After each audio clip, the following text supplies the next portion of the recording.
मंगल भवन मंगलहारी, द्रवहु सुदशरथ अजर बिहारी। जय सिया राम जय जय सिया राम, जय सिया राम जय जय सिया राम। राजा बार बार मंत्री से पूछते हैं, मेरे प्रियतम पुत्रों का संदेशा सुनाओ। हे सखा, तुम तुरंत वही उपाय करो जिससे श्री राम, लक्ष्मण और सीता को मुझे आंखों दिखा दो। मंत्री धीरज धरकर कोमल वाणी बोले, महाराज, आप पंडित और ज्ञानी हैं। हे देव, आप शूरवीर तथा उत्तम धैर्यवान पुरुषों में श्रेष्ठ हैं। आपने सदा साधुओं के समाज का सेवन किया है। जन्म मरण सुख दुख के भोग, हानि लाभ, प्यारों का मिलना बिछुड़ना, ये सब हे स्वामी काल और कर्म के अधीन रात और दिन की तरह बरबस होते रहते हैं। मूर्ख लोग सुख में हर्षित होते और दुख में रोते हैं, पर धीर पुरुष अपने मन में दोनों को समान समझते हैं। हे सबके हितकारी रक्षक, आप विवेक विचार कर धीरज करिए और शोक का परित्याग कीजिए। श्री राम जी का पहला निवास, पहला मुकाम तमसा के तट पर हुआ, दूसरा गंगा जी तीर पर। सीता जी सहित दोनों भाई उस दिन स्नान करके जल पीकर ही रहे। केवट निषाद राज ने बहुत सेवा की। वह रात सिंगरौर श्रृंगवेरपुर में ही बिताई। दूसरे दिन सवेरा होते ही बड़ का दूध मंगवाया और उससे श्री राम लक्ष्मण ने अपने सिरों पर जटाओं के मुकुट बनाए। तब श्री रामचंद्र जी के सखा निषाद राज ने नाव मंगवाई। पहले प्रिया सीता जी को उस पर चढ़ाकर फिर श्री रघुनाथ जी चढ़े। फिर लक्ष्मण जी ने धनुष बाण सजाकर रखे और प्रभु श्री रामचंद्र जी की आज्ञा पाकर स्वयं चढ़े। मुझे व्याकुल देखकर श्री रामचंद्र जी धीरज धरकर मधुर वचन बोले, हे तात, पिताजी से मेरा प्रणाम कहना और मेरी ओर से बार बार उनके चरण कमल पकड़ना। फिर पांव पकड़कर विनती करना कि हे पिताजी, आप मेरी चिंता ना कीजिए। आपकी कृपा, अनुग्रह और पुण्य से वन में और मार्ग में हमारा कुशल मंगल होगा।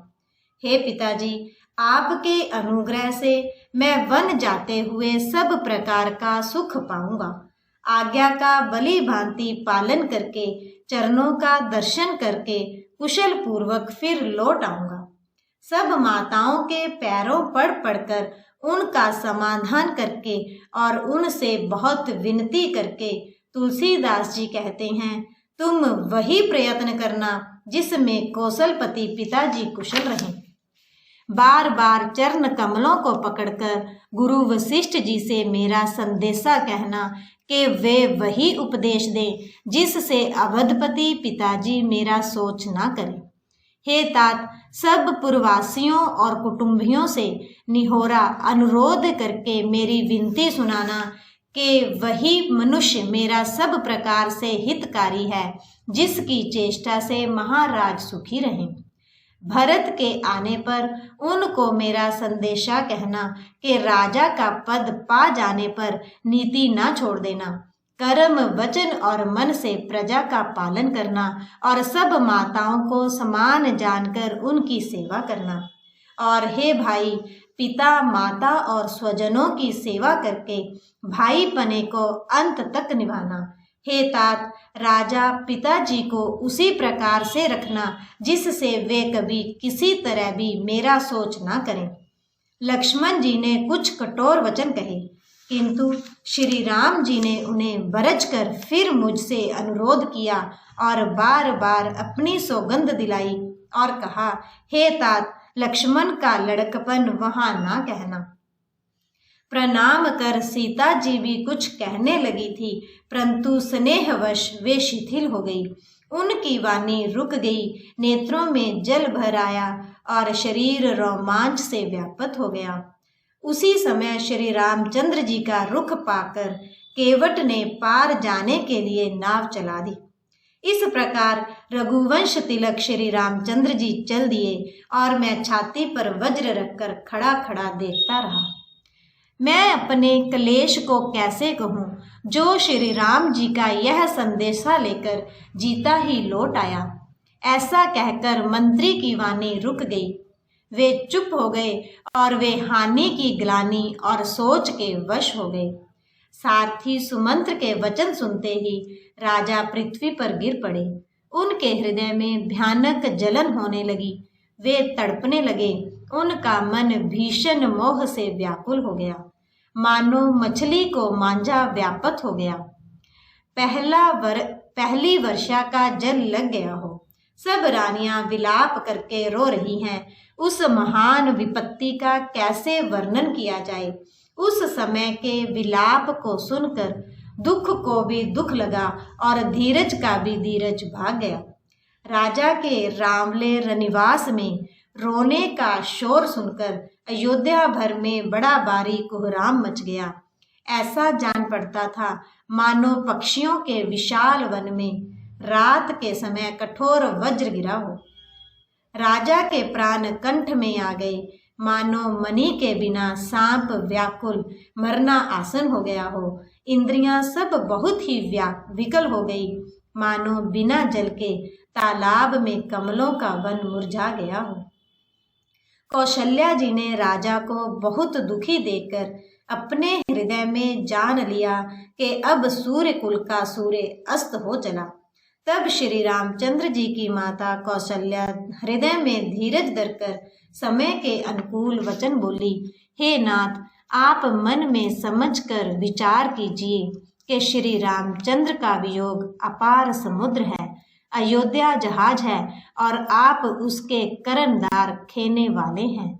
सब प्रियजन, कुटुंबी और प्रजा ही यात्रियों का समाज है जो इस जहाज पर चढ़ा हुआ है।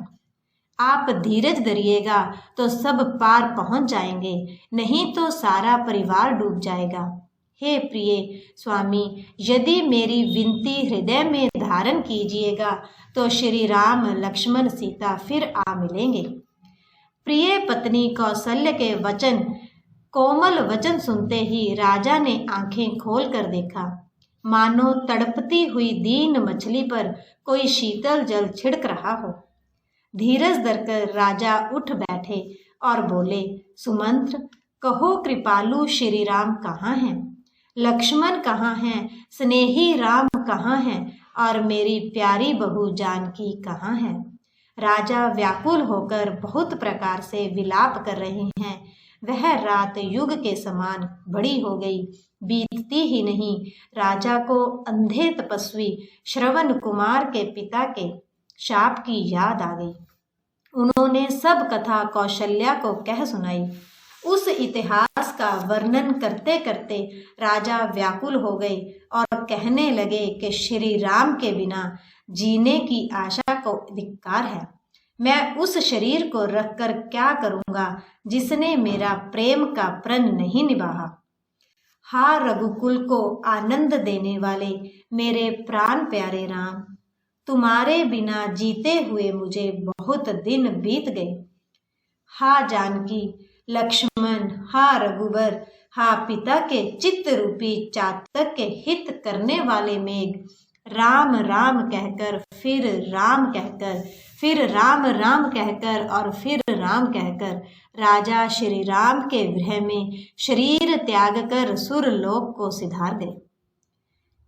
जीने और मरने का फल तो दशरथ जी ने ही पाया, जिनका निर्मल यश अनेकों ब्राह्मणों में छा गया। जीते जी तो श्री रामचंद्र जी के चंद्रमा के समान मुख को देखा और श्री राम के विरह को निमित्त बनाकर अपना मरण सुधार लिया। सब रानियां शोक के मारे व्याकुल होकर रो रही हैं। वे राजा के रूप, शील, बल और तेज का बखान कर करके अनेकों प्रकार से विलाप कर रही हैं और बार बार धरती पर गिर गिर कर पड़ती हैं। दास दासीगण व्याकुल होकर विलाप कर रहे हैं और नगर निवासी घर घर रो रहे हैं। कहते हैं कि आज धर्म की सीमा गुण गुण और रूप के भंडार, सूर्य कुल के सूर्य अस्त हो गए। सब कैकई को गालियां देते हैं, जिसने संसार भर को बिना नेत्र का कर दिया। इस प्रकार विलाप करते रात बीत गई। प्रातः काल सब बड़े बड़े ज्ञानी मुनि आए। तब वशिष्ठ मुनि ने समय के अनुकूल अनेक इतिहास कहकर अपने विज्ञान के प्रकाश से सबका शोक दूर किया। वशिष्ठ जी ने नाव में तेल भरवाकर राजा के शरीर को उसमें रखवा दिया। फिर दूतों को बुलवाकर उनसे ऐसा कहा, तुम लोग जल्दी दौड़कर भरत के पास जाओ। राजा की मृत्यु का समाचार कहीं किसी से ना कहना। जाकर भरत से इतना ही कहना कि दोनों भाइयों को गुरुजी ने बुलावा भेजा है। मुनि की आज्ञा सुनकर दावन दूत दौड़े। वे अपने वेग से उत्तम घोड़ों को भी लजाते हुए चले। जब से अयोध्या में अनर्थ प्रारंभ हुआ, तभी से भरत जी को अपशकुन होने लगे। वे रात को भयंकर स्वप्न देखते थे और जागने पर उन स्वप्नों के कारण करोड़ों अनेकों तरह की बुरी बुरी कल्पनाएं किया करते थे। अनिष्ट शांति के लिए वे प्रतिदिन ब्राह्मणों को भोजन कराकर दान देते थे। अनेकों विधियों से रुद्राभिषेक करते थे। महादेव जी को हृदय में मनाकर उनसे माता पिता, कुटुंबी और भाइयों का कुशल क्षेम मांगते थे। भरत जी इस प्रकार मन में चिंता कर रहे थे कि दूत आ पहुंचे। गुरु जी की आज्ञा कानों से सुनते ही वे गणेश जी को मनाकर चल पड़े। हवा के समान वेग वाले घोड़ों को हाँकते हुए वे विकट नदी, पहाड़ तथा जंगलों को लागते हुए चले। उनके हृदय में बड़ा सोच था, कुछ सुहाता ना था।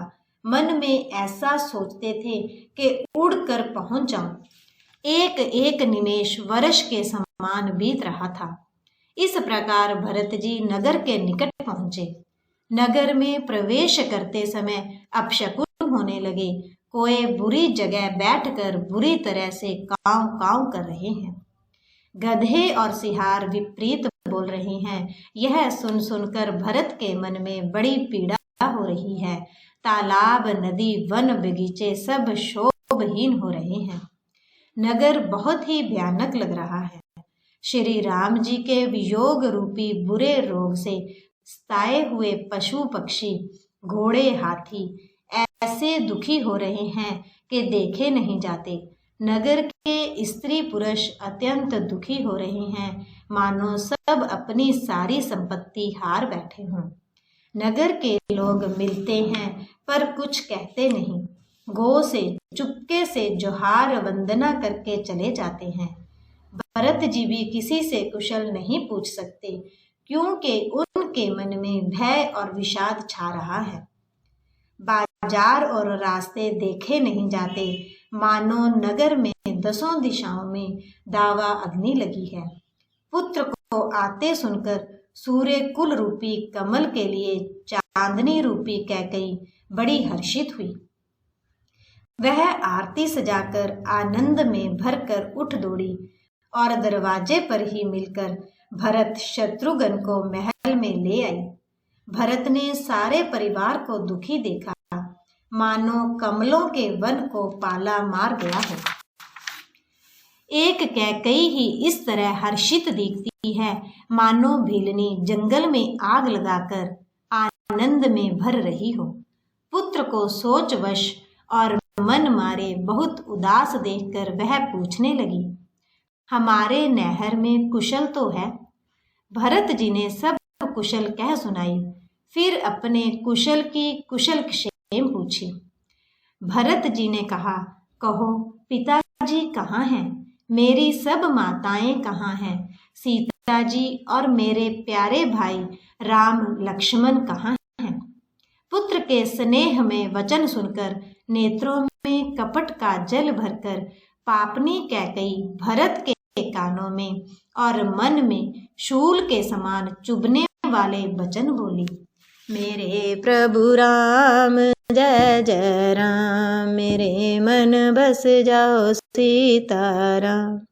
मंगल भवन मंगलहारी, द्रवहु सुदशरथ अजर बिहारी। जय सिया राम जय जय सिया राम, जय सिया राम जय जय सिया राम।